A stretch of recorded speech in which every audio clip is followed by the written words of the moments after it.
Hang on. They don't want you to go this way. We're not actually going yet, so. It said go here, stop it. Well, it's got to go up and down. It's got to go up and down. I guess. Is that right? Okay. Okay. That's going to be more challenging. Let's go. We're good. All right.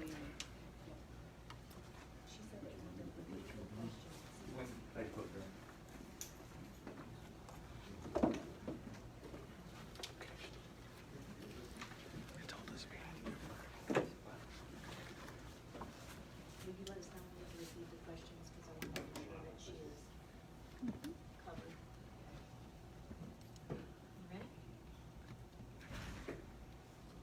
Good morning, I'm Janice Gilly, the Escambia County Administrator.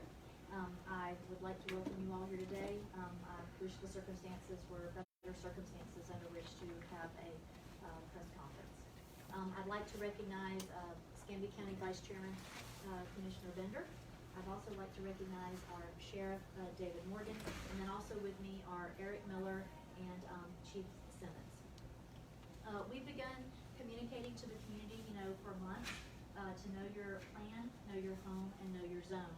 I would also like to encourage Escambia County residents to take all action that they can to continue to protect their families and stay very vigilant in terms of monitoring the weather situation and keeping an eye out.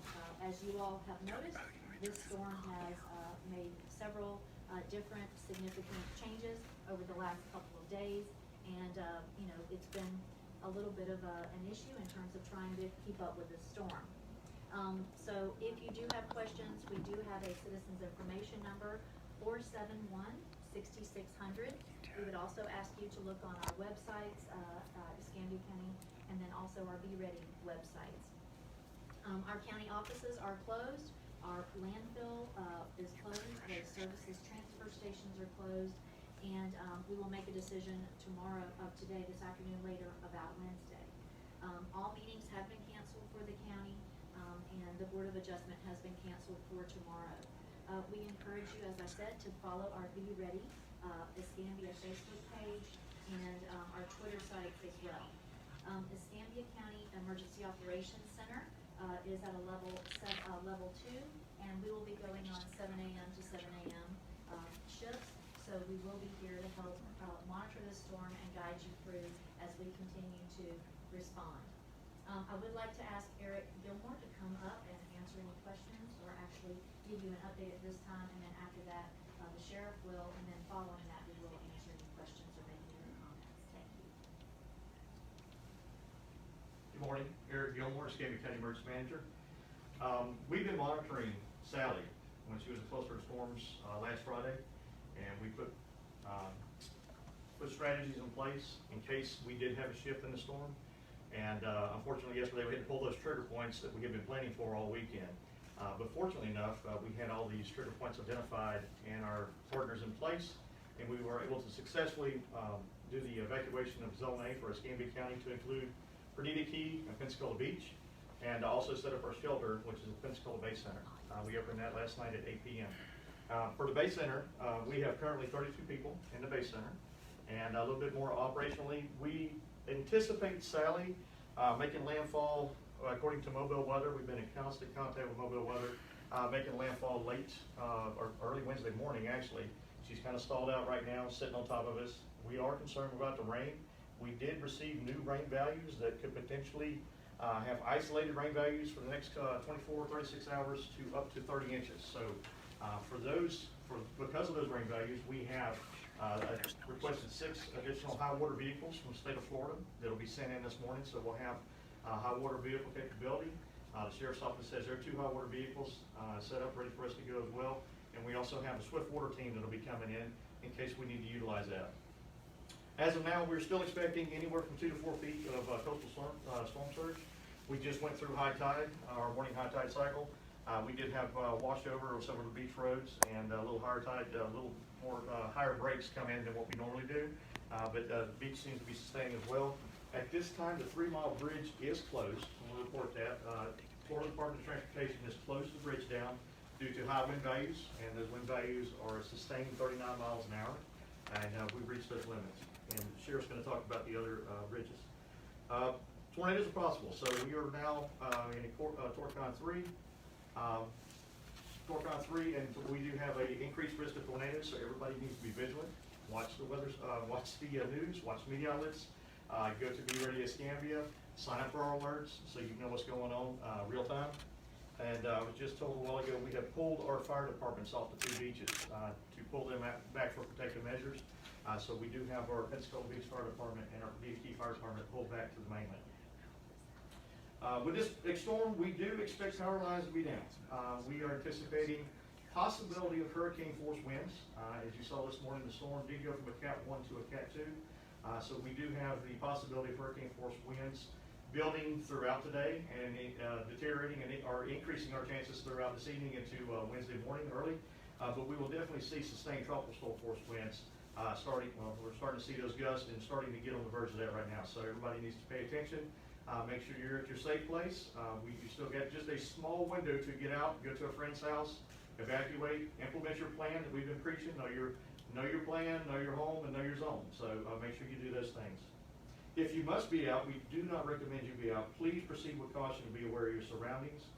And we do anticipate this storm generating some debris, so we will have low-lying areas that will have water, so please follow the turnaround, don't drown that we preach when we're in a flooding event. Don't go out, if you don't have to be out, please don't be out. Some additional prep that's been done. As I said, we have pulled the 2 fire departments off the beaches. Gulf Islands National Seashores, they have closed due to Key Johnson's Beach, Santa Rosa Opal Beach, and Okaloosa areas are evacuated from and the Fort Pickens Campground. Highway 399, J. Earl Bowden Way also closed Sunday night in anticipation of the storm. At this time, we're getting reports of 2,019 people without power. So as I said, we are going to generate some debris. We're going to have trees. We're going to have stuff on the roads. We're going to have flooding conditions in our low-lying areas. Please be careful if you're out and about in this, and we do anticipate some damage from this. We'll have crews standing by throughout the day to monitor and to respond if we can get out. Understand that once the wind values reach tropical storm force sustained winds, our emergency services can't get out. So we're going to hunker down as well and stay at our safe place. So please make sure you're in your safe spot well ahead of the sustained tropical storm force winds that we're scheduled to receive. With that, I'll turn it over to the sheriff. Hello, everyone. I'm Escambia County Sheriff David Morgan. Myself and Chief Deputy Chip Simmons are going to double team you a little bit here.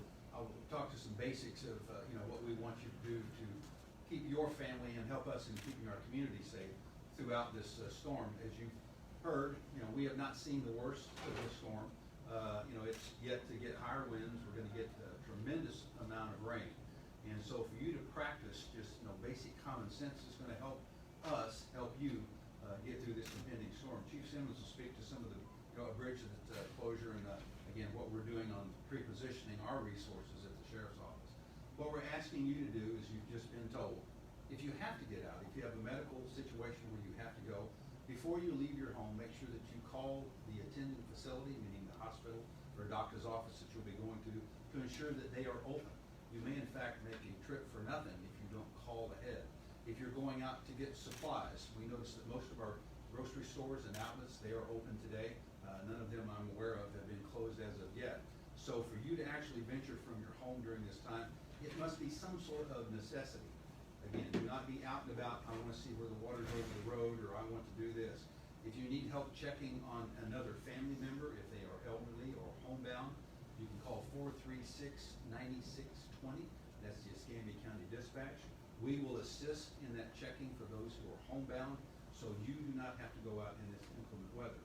Again, we can all get through this, folks. We all got PhDs in how to handle hurricanes and storms in Escambia County, and so let's continue with this education.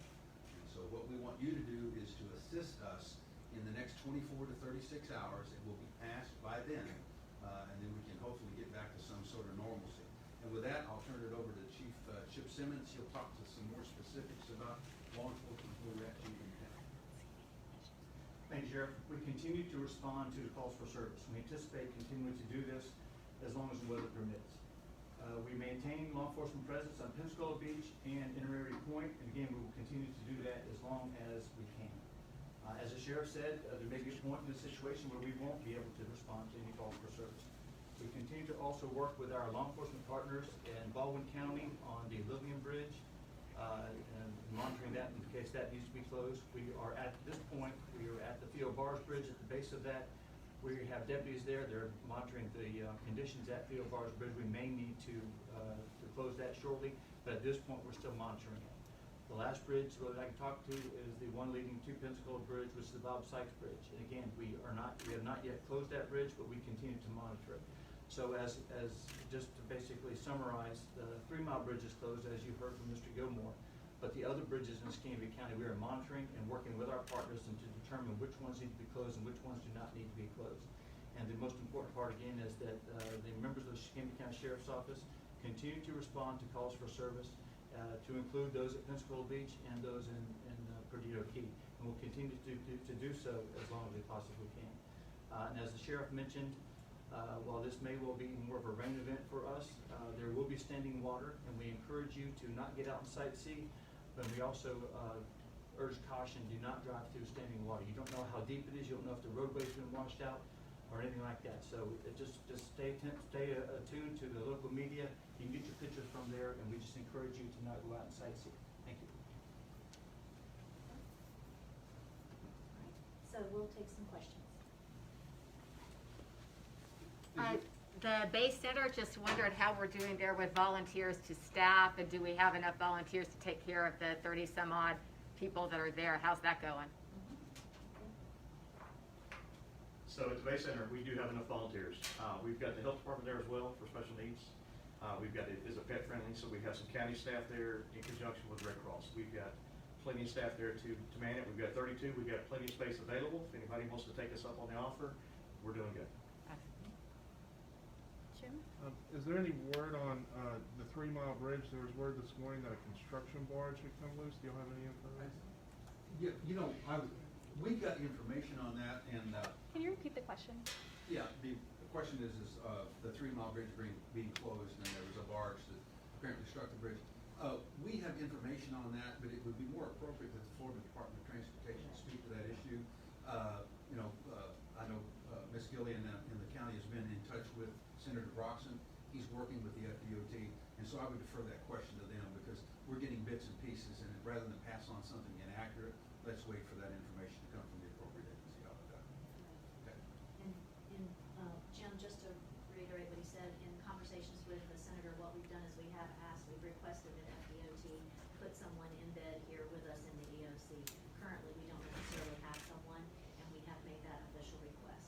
So we are hoping to get an update for you, hopefully by the 3 o'clock, in relation to that. Okay? Anything else? We've spent a lot of money on storm drainage and everything throughout the city and the county. Are we prepared that with all this water and everything is actually going to work this time? Well, of course, you would hope when you prepare, that you're preparing for the worst, but hoping for the best. Our folks are doing monitoring. They are driving around and looking. I've also had conversations with Santa Rosa County. They're also driving around looking to manage their draining. So our goal is that, yes, they would work. I would say, though, that a 30-inch rain event is probably something that many of us have not seen, and certainly not seen in the short amount of time that we're probably going to see it over the next 36 to 48 hours. So given that, I would say our gut would say, yes, we hope that it works, but, we'll just have to wait and see. You guys said that about 2,000 people are without power right now. What areas of the county are those power outages in? That's actually in the city. That's Is it- As I was driving around this morning assessing some of the drainage issues, et cetera, those are actually in the city. It's I mean, I can give you the approximate location if you want to know where that's at. It's off of the street's called Tahar, and it's Tahar and 9th over to Tahar and Dr. Martin Luther King Drive. It's that area there in the city of Pensacola, and the authorities obviously, excuse me, I'm sorry, can you hear me? The authorities have been advised, and there was actually crews responding as I was leaving the area, so hopefully they'll have that under control pretty quickly. And have there been any talks about possible curfew? I know that, cities in Baldwin County have done that already, so. No, and again, we would do that in conjunction with, obviously, the county commission, but we do not anticipate that. Normally that occurs when you have widespread damage and there's a potential for looting and that sort of thing. Or you have a tremendous number of power lines down. in the event, then it's for truly public safety. We don't want people out driving over power lines and that sort of thing, but right now we don't anticipate anything.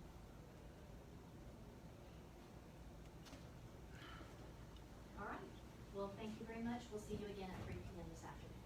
Oh, one more question, sorry.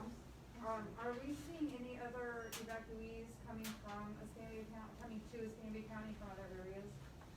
I'm not aware of any. I'm not aware of any either. Yeah, we're not aware of any, and I did speak with Santa Rosa County earlier, and they only had 2 in their shelter, and one that they did have special needs they had to